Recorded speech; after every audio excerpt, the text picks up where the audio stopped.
स्वामी सांगतात, बाळा, मुलगी मुलगी आहे अंगणाची तुळस आणि तीच खरी आहे अस्तित्वाचा कळस.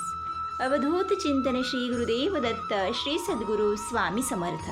सर्व स्वामी भक्तांचे स्वामी परिवारात खूप खूप मनापासून स्वागत करते. भक्त हो, कालच एक स्वामींच्या आज्ञेनुसार व्हिडिओ शेअर केला होता. ज्यांची इच्छा आहे मुलगा होण्याची, त्यांनी दत्त जयंतीला उपाय करायचे आहेत, जे मी स्वतः केले आहेत, म्हणजेच महाराजांनी माझ्याकडून करून घेतलेले आहेत. आणि त्याच व्हिडिओवरती खूप खूप कमेंट आल्या की ताई, आम्हाला मुलगी होण्याची इच्छा आहे. आणि खरंच ही इच्छा तर सर्वात उत्तम आहे, कारण मुलगी म्हणजे साक्षात लक्ष्मीचं रूप. तर लेक हे असं फूल आहे जे प्रत्येक बागेत फुलत नाही.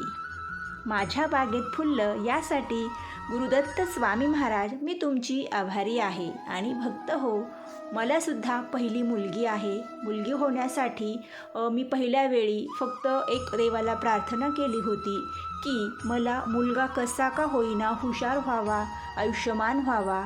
दिसण्याबाबत माझं काही मत नव्हतं, पण मला असं वाटत होतं की मुलगी झाली तर अगदी लक्ष्मीच्या रूपाने तिने घरामध्ये आगमन करावं. आणि साक्षात मला अशीच मुलगी झाली की जी लक्ष्मीचं रूप घेऊन आली. देवी सरस्वतीचे सुद्धा गुण आहेत. म्हणजेच आपल्याला होणारं बाळ दिसायला सुंदर नव्हे, तर ते बुद्धिमान, हुशार, संस्कारिक असं निवडावं. आणि बाकी आपण ज्या काही देवाच्या सेवा करणार आहोत, त्यामुळे आपल्या त्या झालेल्या बाळाला उदंड आयुष्य लाभावं, चांगलं आरोग्य लाभावं, हे प्रत्येक मातापित्यांचं एक इच्छा असते. आणि प्रत्येक आईवडिलांना हेच वाटत असतं, एक मुलगा एक मुलगी असावी. पण अजून एक सांगते, तो व्हिडिओ काही जणांनी फक्त थंबनेल पाहिलं आणि एकच कमेंट अशी आली होती की खूप निगेटिव्ह होती. मी तुम्हाला शेवटी सांगेल, पण जी कोणी व्यक्ती होती त्या व्यक्तीने मी जेव्हा रिप्लाय केला ती लगेच डिलीट केली. तर मी आधीच सांगते, जर तुमचा स्वामींवर विश्वास असेल तर तुम्ही शेवटपर्यंत व्हिडिओ पहा. ज्यांचा माझ्या स्वामींवर विश्वास नाही त्यांनी कृपया तुम्ही विश्वास ठेवू नका आणि माझ्या महाराजांच्या भक्तीबद्दल काहीही बोलू नका. ज्यांचा स्वामींवर पूर्ण विश्वास आहे त्यांनी कमेंटमध्ये लिहा, हो स्वामी आई, पूर्ण विश्वास आहे. आणि ज्यांची मुलगी होण्याची इच्छा आहे त्यांनी कमेंटमध्ये महाराजांना स्वतःची इच्छा सांगायची आहे. प्रत्येकाने आपापल्या भाषेमध्ये कमेंट करा. तर भक्त हो, महाराजांवरती माझा स्वतःचा पूर्ण विश्वास आहे. तुमचा किती आहे हे सुद्धा सांगा, कारण विश्वास असेल ना तरच सगळं काही शक्य असतं. पहा, आपण घरामध्ये वावरताना ज्यावेळी कुठलंही काम करताना निगेटिव्ह विचार करतो, त्यावेळी ते कामसुद्धा सक्सेस होत नाही. तसंच आहे या माझ्या माऊलींच्या भक्तीचं. जोपर्यंत स्वामी महाराजांवर तुमचा पूर्ण विश्वास नाही तोपर्यंत तुम्ही पुढे जाऊ शकत नाही. एकतर स्वामींची सेवा करायची आहे, 1-2 दिवस केली किंवा 2-4 महिने केली आणि छान अनुभव नाही आला की लगेच स्वामींच्या नावाने आपण दोष देत राहतो, महाराजांना दोष न देत राहतो. हे एकदम चुकीचं आहे. हे जे भोग आहेत, अडीअडचणी आहेत, अडथळे आहेत किंवा वारंवार येणारी संकटे आहेत, हे स्वतःचं प्रारब्ध आहे, हे आधी लक्षात घ्या. आणि मला खूप छान वाटलं त्या ताईंच्या कमेंट वाचून की आम्हाला मुलगी होण्याची इच्छा आहे ताई, खरंच आम्हाला लक्ष्मीरूप मुलगी हवी आहे. तर हो, 100% तुमची इच्छा पूर्ण होईल, पण तुम्हाला स्टेप बाय स्टेप सेवा कराव्या लागतील. कारण मुलगीसुद्धा कोणाच्याही घरी जन्म घेत नाही. मुलगी होण्यासाठी सुद्धा भाग्य लागतं. आणि मुलगी म्हणजे साक्षात लक्ष्मी आहे. लक्ष्मी कोणाच्याही घरी अशी सहज येत नाही. आणि ज्यांना मुली आहेत त्या तर माझ्या सर्व ताई खूप भाग्यवान आहेत. पण 2 किंवा 3 मुली असल्या ना तर वाटतं ना की एक मुलगासुद्धा असावा. तर त्यांनासुद्धा मी आता पुढच्या व्हिडिओमध्ये सेवा सांगेल स्वामींच्या आज्ञेनुसार. तर आज तुम्हाला मुलगी होण्यासाठी प्रथम तर आपला पाया भक्कम पाहिजे. कुठलंही आपण पहा, साधं आपण छोटंसं घर बांधतानासुद्धा त्याचा पाया आधी भक्कम करतो. तर आपल्या सेवेचा आधी आपल्याला पाया भक्कम करायचा आहे. श्री स्वामी समर्थ महाराजांचा फोटो मूर्ती तुमच्या घरामध्ये असायलाच पाहिजे. दत्त जयंती आलेली आहे 26 डिसेंबरला. तुम्ही दत्त जयंतीच्या दिवशी घ्या महाराजांचा फोटो, त्या दिवशी स्थापन करा. किंवा मार्गशीर्ष महिन्यात कोणत्याही वारी घ्या आणि गुरुवारी महाराजांच्या मूर्तीची फोटोची स्थापना करा.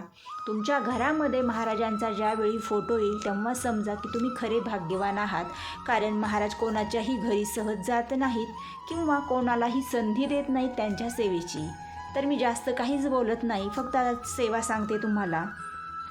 सर्वप्रथम तुम्हाला श्री स्वामी चरित्र सारामृत ही एक पोथी आहे. तर ही पोथी तुम्हाला स्वामींच्या केंद्रामध्ये मिळून जाईल आणि अशीच पोथी तुम्हाला घ्यायची आहे. आणि त्यानंतर सर्वप्रथम महाराज तुम्ही गुरु करून घेतले किंवा मग महाराजांची सेवेला लागला आहात आणि जे आधीच सेवा करत आहेत त्यांच्याकडे ही पोथी असेल, फोटो असेल, नव्याने काहीच घ्यायची गरज नाही. त्यासोबत एक तुळशीची माळ असावी ज्यामध्ये 108 मणी आहेत. सर्वप्रथम तुम्हाला श्री स्वामी चरित्र सारामृत या पोथीमधील 21 अध्याय असतात. तर तुम्हाला क्रमशः दररोज 3 अध्याय वाचन करायचे आहेत. सुरुवात करताना दत्त जयंतीच्या शुभमुहूर्तावर करा. जर काही ताईंना तेव्हा अडचण असेल तर तुम्ही कोणत्याही शनिवारी किंवा मग पुढे येणाऱ्या गुरुवारीसुद्धा सुरुवात करू शकता. पण दत्त जयंतीला सुरुवात केली किंवा जरी तुम्ही उद्याच सुरुवात केली, हा व्हिडिओ पाहिल्यानंतर लगेच दुसऱ्या दिवशी तुम्ही सुरुवात करू शकता आणि दत्त जयंतीचे 1-2 दिवस तुमची सेवा घडेल. महाराजांचा आशीर्वाद लगेच तुम्हाला प्राप्त होईल.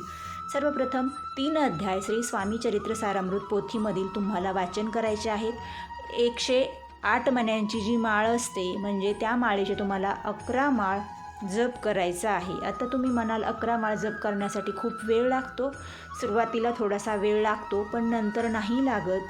मनोभावे तुम्हाला 11 माळ जपच करायचा आहे. त्याचबरोबर तुम्हाला आपली कुलदेवीचा जो मंत्र आहे ओम ऐं ह्रीं क्लीं चामुंडाय विच्छे, हा तुम्हाला देवीचा मंत्र करायचा आहे, म्हणायचा आहे. कारण यामुळे आपल्याला जी मुलगी होणार आहे ती खरंच एक देवीचं रूप घेऊन तुमच्या घरात जन्माला येईल.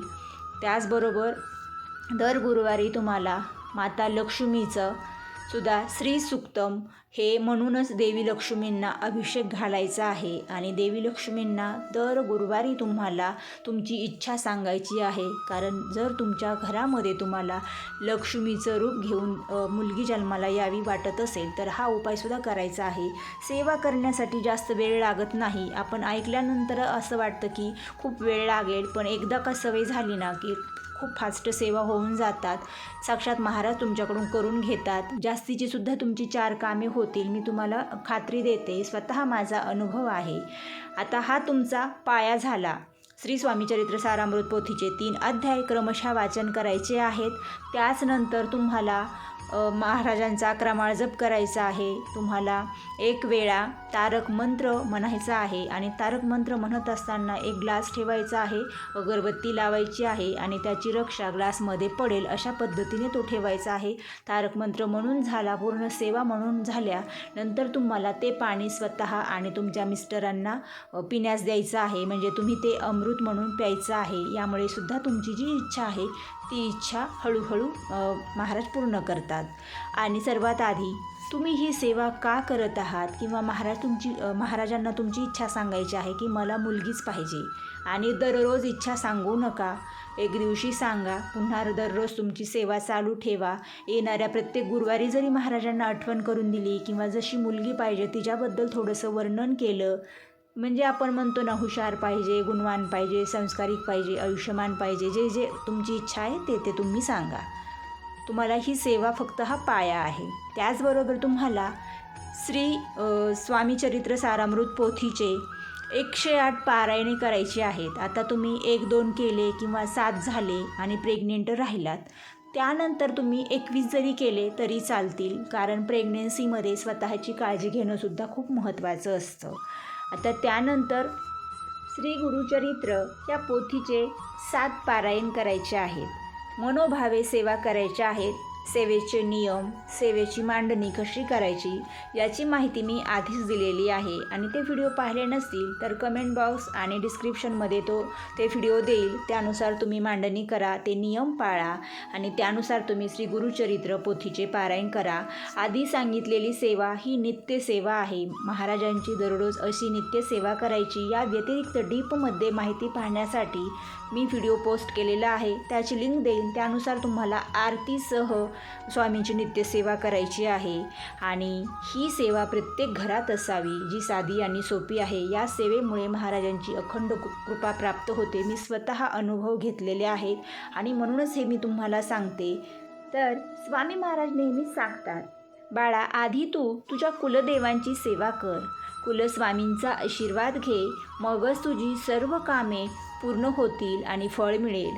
पहा, महाराजच सांगतात की तुम्ही माझी नित्यसेवा करता, त्याचबरोबर कुलदेवांची सुद्धा करा.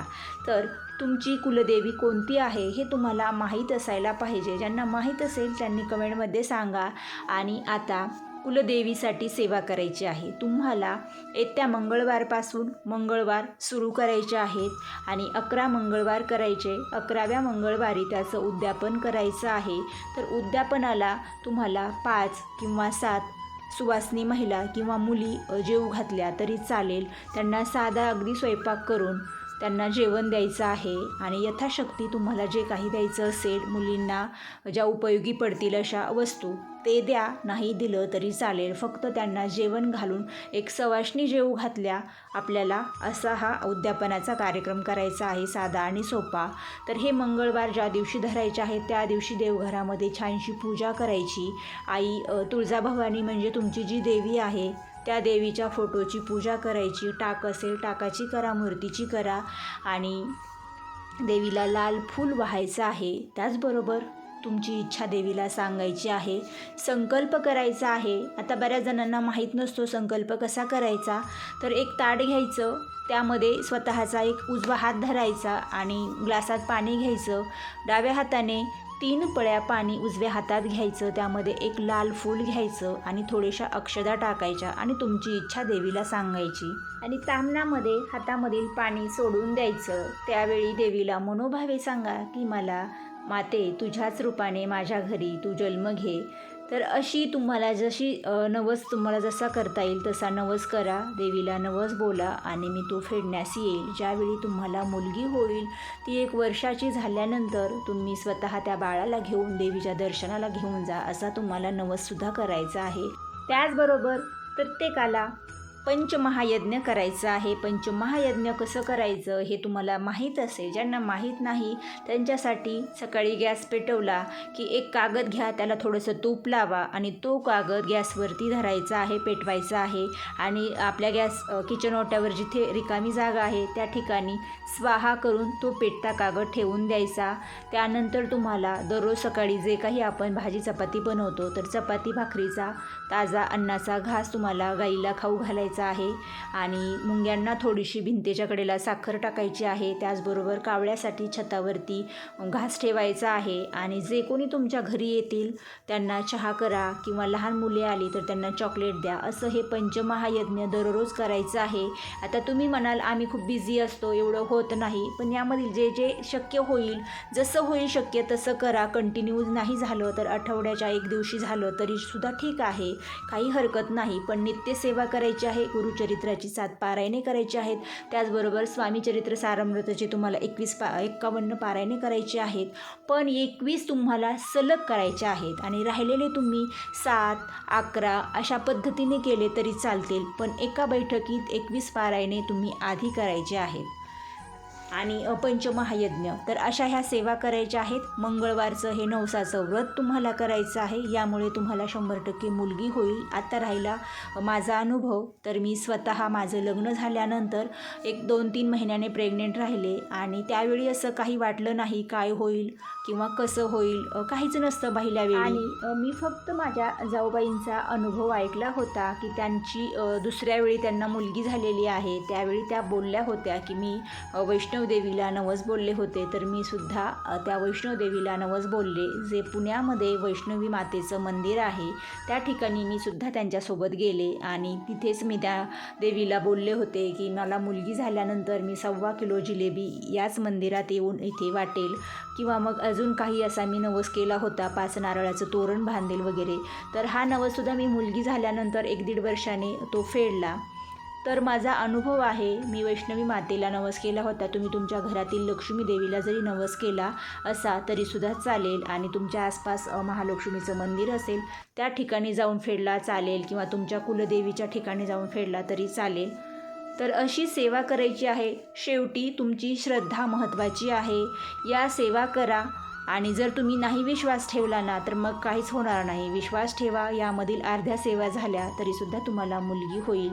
आणि मला खूप खूप छान वाटलं ज्या ताईंनी मुलगी होण्यासाठी सेवा सांगा अशा कमेंट केलेल्या आहेत त्या सर्व ताईंचे खरंच मी खूप खूप आभारी आहे. आणि तुमचे विचार मला खरंच खूप आवडले. आता ज्यांना मुलगा पाहिजे त्यांचे विचार काही वाईट नाहीत. हो, पाहिजे, एक मुलगा असावा, एक मुलगीसुद्धा असावी. आणि मुलगा होण्यासाठी पुढच्या स्वामी संदेशामध्ये सेवा सांगण्यात येईल. अजून एकदा या सर्व ताईंचे खरंच मी खूप आभार मानते. आणि स्वामी महाराजांची सर्व या स्वामी भक्तांवरती कायम कृपादृष्टी राहावी हीच माऊलींकडे मी प्रार्थना करते. आजचा व्हिडिओ जर आवडला असेल तरच व्हिडिओला लाईक करा. जास्तीत जास्त भक्तांना व्हिडिओ शेअर करा. आणि जे नवीन स्वामी भक्त आहेत त्यांनी चॅनलला सबस्क्राईब करा व शेजारील घंटी प्रेस करा. म्हणजेच तुम्हाला यापुढील स्वामी महाराजांचे नवनवीन स्वामी संदेश ऐकायला पाहायला मिळतील व स्वामी महाराजांची सर्वांवरती अखंड कृपादृष्टी राहील. आजची सेवा स्वामी आईचरणी अर्पण करूया. श्री स्वामी समर्थ.